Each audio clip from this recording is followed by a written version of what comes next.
Yeah, I think that Eddie will ring Dave when he's needed, and so Dave, I need you on a show to back Kell Brook up. See you in a bit. I'll come and see you in a bit, yeah? Okay, see you in a bit. Let me do this, yeah? I think if Eddie needs Dave Allen to beef a card up, you know, get some tickets sold, I think what he'll do, he'll ring Dave up, and that's a sorry state of affairs, because that's how David's career's gone. But if he'd have been with Dennis, and I'm not just saying that because I work with Dennis, in fact we fell out 2 weeks ago, we hadn't spoken 2 weeks. But if he'd have been with Dennis, I think Dennis would have brought him on properly and let him learn his craft. Now he's learning his craft now in at the deep end, and he's getting a reputation as a tough guy who if guys can stop him, it looks good on the record. Now that's not good, is it? Because he's still a young kid, isn't he? He's still a young heavyweight. So I feel for him in a way, but it's the path he's chosen, isn't it? I think his management needs to take a look at themselves. That's just my opinion. They need to take a good long hard look at themselves, because when he's 45-year-old, he might catch up with him all these tough fights he's had.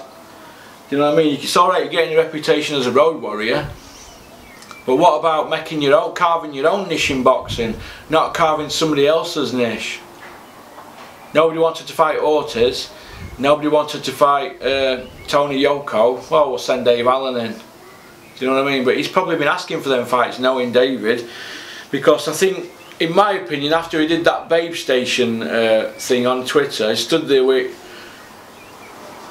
boxing protector thing around his waist and belly hung out. I don't think that would have gone down too well at Matchroom, would it, with Barry Hearn and Eddie? They probably looked at that and thought, is he taking it serious? They're supposed to be having a fight in a month. And I think that they maybe thought, you know, it's getting a bit daft this now, but that's just how he is, isn't it? I don't think people need to read too much into it. He's trying to sell himself and create this other character, isn't he? But getting back to the boxing, he shouldn't be in with Tony Yoka, no. He shouldn't be in, because it's another loss, isn't it? What are you going to do, keep piling losses up? Why don't they go back to the drawing board, start again, and build up and get a good ranking, and go and get an area belt, and then an English belt, then a British, then a Commonwealth, a European and a World. Work through your levels, and if you get stuck on one level, stay around that. At the moment he's not got a central area belt, but he's fought Ortiz, who was the box rec #1, so he's gone from journeyman, area, English. He's like not an area, so he's journeyman. Woo! Straight to the guy who nobody wanted to fight. He missed out all that. He shouldn't have been in ring with Ortiz, should he? Dillian White, WBC #1. Woo! All the way to him. Box rec #1, Ortiz. WBC #1, White. Next up, gold medal Yoka. And where's Dave? Well, he's below central area, isn't he? Because he hasn't got that belt. What is he doing? What are his management doing to him? You can't cut corners in boxing. That's just how I look at it. It is what it is, I'll tell you straight. But you know, he gets a bit of publicity off it, doesn't he? And then people on Twitter are laughing him up. But if truth be known, indirectly the showing him love, but they're hurting him at the same time. It's like giving your dog chocolate, innit? Like I do. I give my dog chocolate because I eat a lot of chocolate. Because we're having a gastric band, you can't get proper meals down you. But chocolate goes down because it melts, doesn't it? Now, so when I give my dog, when he's sitting there looking at me and I throw him in some minstrels or Maltesers, indirectly I'm hurting him with love, aren't I? So I need to stop that and go buy doggy drops. Shout out to the person that hacked my email account, my solicitor, Celia Connolly, who's on Twitter. She just had an heart attack, she's in hospital. She's even working in bed, waiting for her operation or after her operation. She just told me my account's been hacked and my emails are on Google or some Gmail account or my own personal account. So whoever's done that, very good. Put your efforts into something else. Come and join us in boxing. You'll probably be the greatest boxing analyst or pundit ever. But yeah, whoever's done that, it was an hard password. I had to change it the second time that. So somebody out there really loves me, wanting to do things like that. stroll on, keep on trucking. Last question from this kid here, Mark Smith. Are you close to the McGuigans, and what are your thoughts on Cyclones promotions? I get on alright with Barry McGuigan. He supported me with a letter for Carl Frotcher's MBE. Barry McGuigan's Jeff Powell. Vernon Coker MP for Nottingham, and Carl's doctor. I think there was somebody else as well. So yeah, I got on alright with Barry McGuigan. I've a lot of time for him. And who's to say that, you know, if I didn't live down in Barry's area, I could probably do a lot of work with Barry, because we get on. And he said to me, it's a shame you don't live down here, Russ. And I said, yeah, it is, because I like Barry. When I was a kid, I had a Barry McGuigan poster in my bedroom when he had his moustache. And do you remember them old Adidas cagoules? They were like black and grey with 3 Adidas lines with a bit of yellow, and everybody had them. They either had a Nike cagoule, which were like grey at top and black at bottom, or they had a with black writing there for Nike, or an Adidas cagoule. I was lucky enough to have both when I was at school, because I had a paper round. But yeah, I think I've still got one actually. 2 seconds. Get me that Adidas cagoule, you know, the blue one. I don't know if I left it here. You get your tea at you. Eat that fruit. You what? Oh, she. Did you eat your fruit? Eat your fruit. I want to see some stars on the fridge, yeah? Ruby, eat the fruit. Eat the fruit, get your stars, and then on Saturday you can have some chocolate, yeah? Okay, yeah, alright.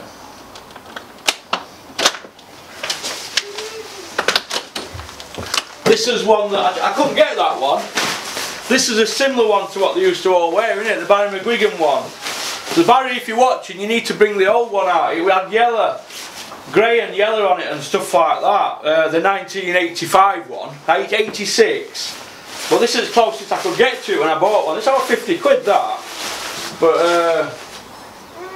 But I've had the night one as well, but I prefer that one. But yeah, I had a Barry McGuigan poster. So yeah, I'm a McGuigan fan. I didn't like it when they left Eddie Hearn with Frampton. I didn't like that, because I thought they should have stayed with Eddie.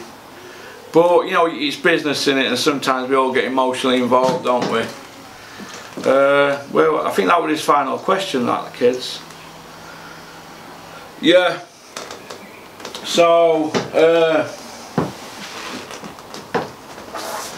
it is what it is, isn't it?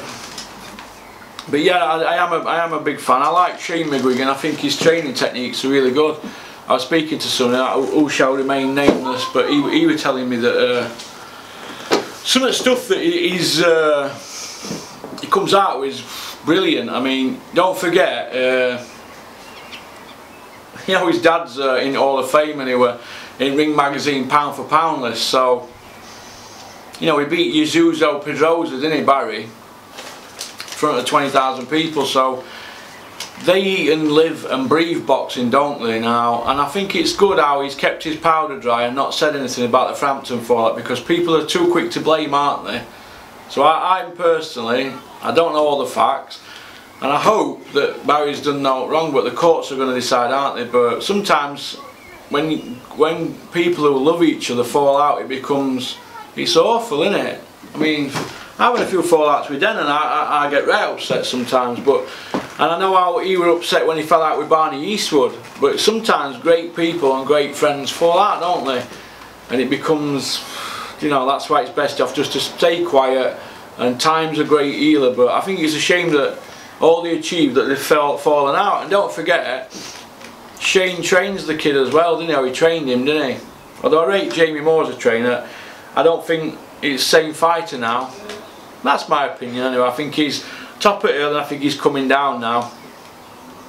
That's what I think, but it is what it is, isn't it? But out of the 90 questions, I've picked 51.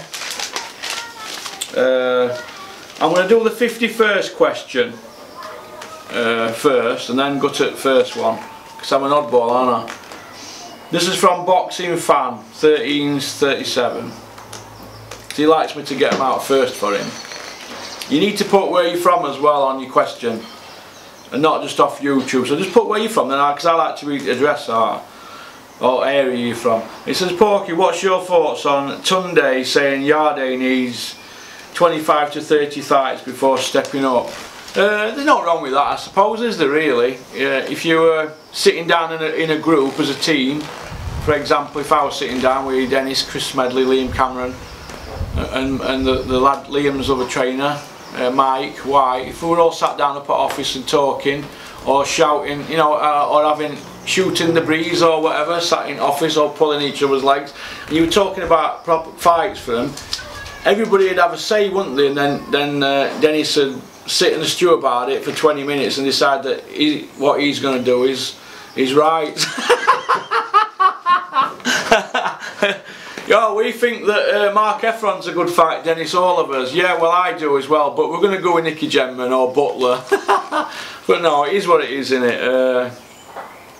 I think that Tunde is protecting him, innit? He knows he's not ready.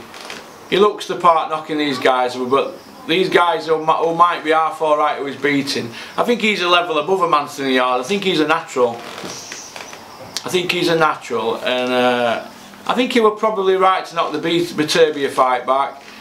But if you're knocking fights like that back, and you're world number 2, there's something not right, isn't there? Have you noticed how Yarde and Tunde and Frank Warren are not screaming for the mandatory fight between the number 1 and 2 to be mandatory, or any other time that Frank Warren's got a fighter ranked number 2 at WBO, they get a title shot, don't they? They're very quiet with this Kovalev one, aren't they, Frank? But it is what it is, isn't it? You can spot it a mile off. It's like IBF rankings they're going to be out any time now, or if they might already be out. You know, I see something goings on, and I think, God. You know, but Yarde's number 2, innit? WBO. So why ain't he screaming for Kovalev, or at least for a final eliminator? They're not, are they? You know, he hasn't even fought Frank Buglioni. He's not even got a British title, has he, Yarde? He won't even fight Jose Burton, who beats him, in my opinion. I rate him, Burton. I think he's probably better than Callum Johnson. Technically, not as big a puncher, but I'd like to see Burton, Callum Johnson, Buglioni, Yarde, all them 4 in like a round robin. I think that'd be good. Which brings me to Billy Nelson on the Nuthouse pod last night. I think they did great to get him on last night. I think he's a very good trainer, him. I know Dennis speaks highly of him, but very, very, very, very, very good trainer. He was telling Dennis a while back about the Martin Bacoli. I reckon he's the real deal, him. I heard he's got a right job on him. But he's going to be hard to match, because probably where he's from, maybe he doesn't sell a lot of tickets, I don't know, but he's probably going to have to be a away fighter to get a chance, if he gets a chance. But he's in good hands there. Billy's had world champions, hasn't he? So it'd be interesting to hear Alex Arthur's opinion on Martin Bacoli, because I really rate Alex Arthur as a pundit and as a person as well. I really rate him. I think he's got a good temperament.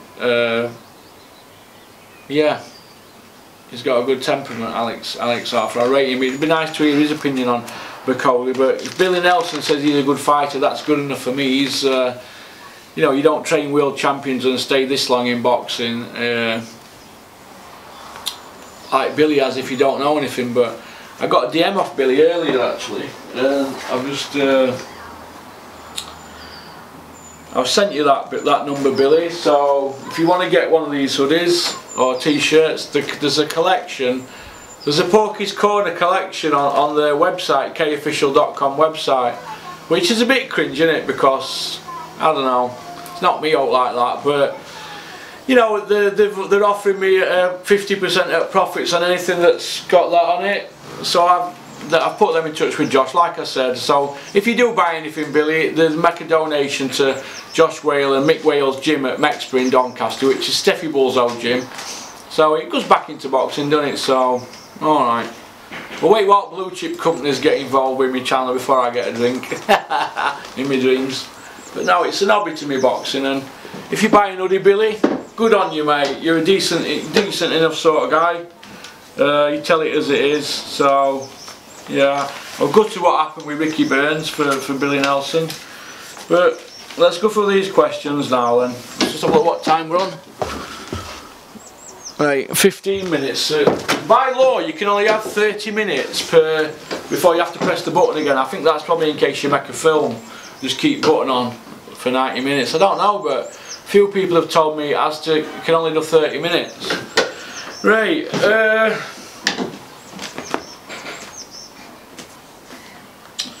Porky, what do you think of Adrian Broner? That's from Bali Singh. I don't know if you've seen him on YouTube. You haven't put where you're from, but I think I got an email off you. I think it's Rotherham.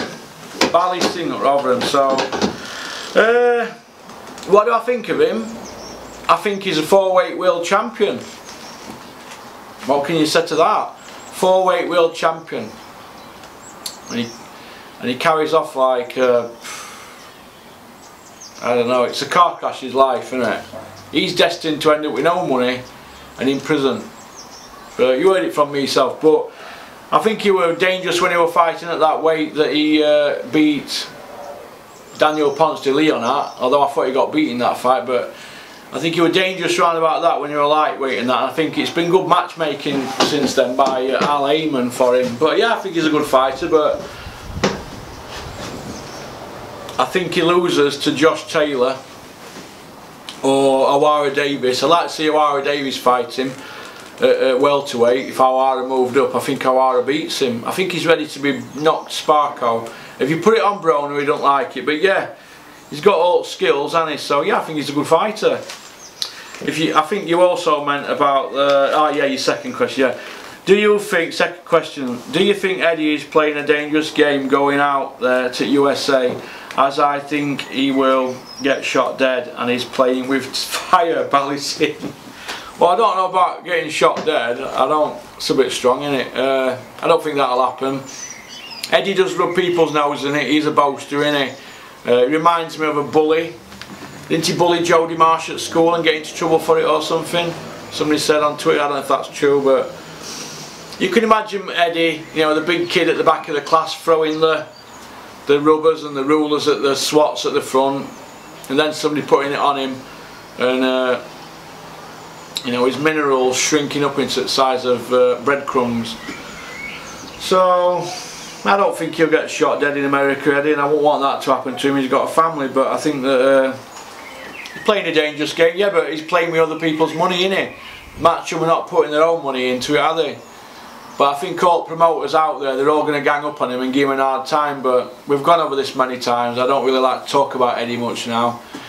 The Eddie $1 billion deal, we've covered that, haven't we? I said my bit on it and I wore myself out. I gave me a migraine and probably heartburn, which probably be an ulcer when I'm older.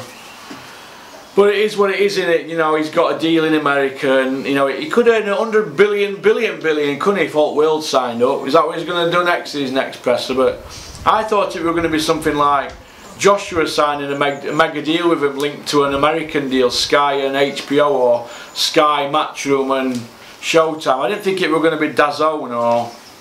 Because have you seen that DAZN website? I expected something a bit better than what I looked at the other night. But yeah, mate, he's maybe playing a dangerous game. Yeah, he's playing a dangerous game. It's cat and mouse, innit? Or checkers not chess, or chess not checkers, whatever they call it. But I don't think they're going to help him out there. But it is what it is. Question 3. Porky, what is your thoughts on Dave Allen fighting Tony Yoka? That's from Jimmy, but you haven't put your name. That's sent to the porkycornermail.com. I don't think he's ready for him, to be honest. I know it's his 5th fight and it'll be David's 20th, won't it, by the time they fight? Or 19th or something. What is he, 13?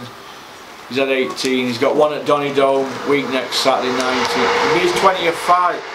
Maybe he could win it. Maybe he might have to jump on him. He's going to have to start throwing punches and taking his sparring performances into fights, isn't he? Maybe it might be a mental approach that Dave Allen needs. Maybe you might need to speak to Steve Peters, you know, the guy who speaks to snooker players and pool players, and I don't know. Or the guy who spoke to Frotch. Is that Steve Peters or somebody else? Somebody up EIS. They have psychologists, don't they, or whatever they're called. Sports psychologists. I don't know, but it's a tough fight, and if I were going to bet on anybody, it'd be Yoka to win. If Dave goes the distance with Yoka, he's done well. Porky, question 4. Porky, Frank Warren has a free fight deal with Selby. What do you think he is likely to do with him? J. Slattery. That's to the email you sent that.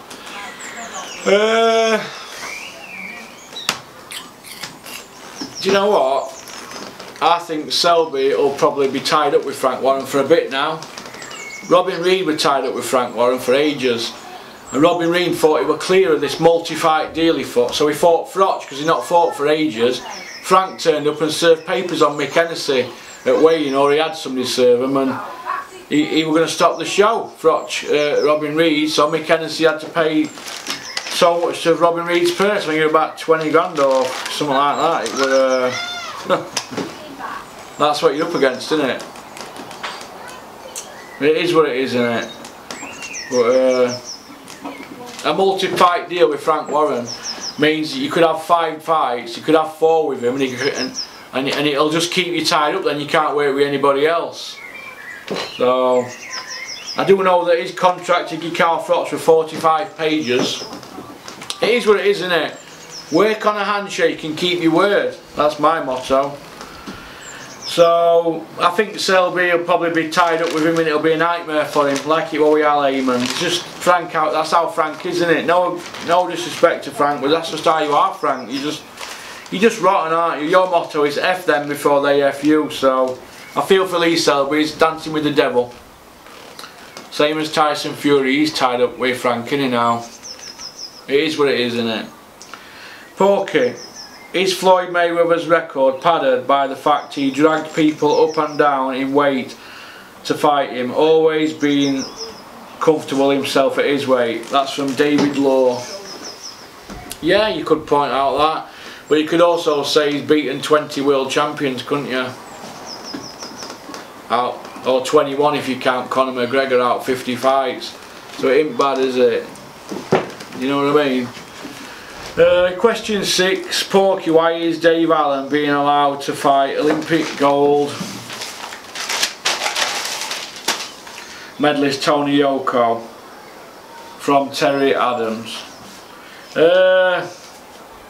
I've just covered that, and it's probably for money, innit? He ain't gonna, you know, he probably wants to keep active.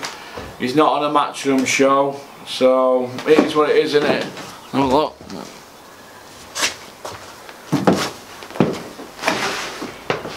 I'm just going to do 10 of these questions today and leave other 40 for tomorrow and work them through over a couple of days. So I'm knackered at the moment.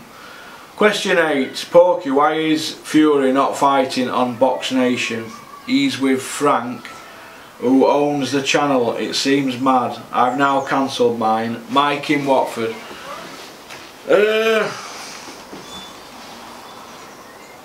I don't know why it's not on Box Nation. It's on BT, innit? Does that mean you've got to pay extra to get onto BT now? I thought BT Sport and Box Nation had a joint thing, didn't they, together? I've got BT Sport and I don't think I've got Box Nation. I think you have to have one or other or both, don't you? I don't know. I think this Box Nation at the moment, I don't know what's going on with it. And Frank's pay-per-view model, we're getting on for a year now, aren't we, with this TV deal? Where's this pay-per-view? No, it's all shrouded in mystery, the Box Nation BT Sport thing. Probably built on a swamp. What we're being told. Why don't somebody come out and start answering some real questions about the BT Sport Box Nation saga? Because that's what it is, isn't it? It's a bit of a saga, isn't it? Who's to say that Billy Joe Saunders isn't talking to Eddie Hearn, wanted to go pay-per-view with Golovkin? We don't know, do we? Who's to say Tyson isn't eyeing up pay-per-views with Eddie, but he's tied to Frank on this multi-fight deal, so trust me, Tyson will want to get these fights done quick as possible. And Frank needs to start getting some shows on board, doesn't he? Because he's all over the place at the moment. Question 9. Porky, what are your thoughts on the BKB emergence with quite a few current pros ditching the gloves for 50-50 fights instead of fighting journeymen such as Jack Catterall did the other week? Travis Dickinson left the pros in the prime of his career for BKB. Your thoughts? Well, I mean, it's like I just said, it's a business, innit? These lads, they're just going to want to fight, aren't they? If you were to offer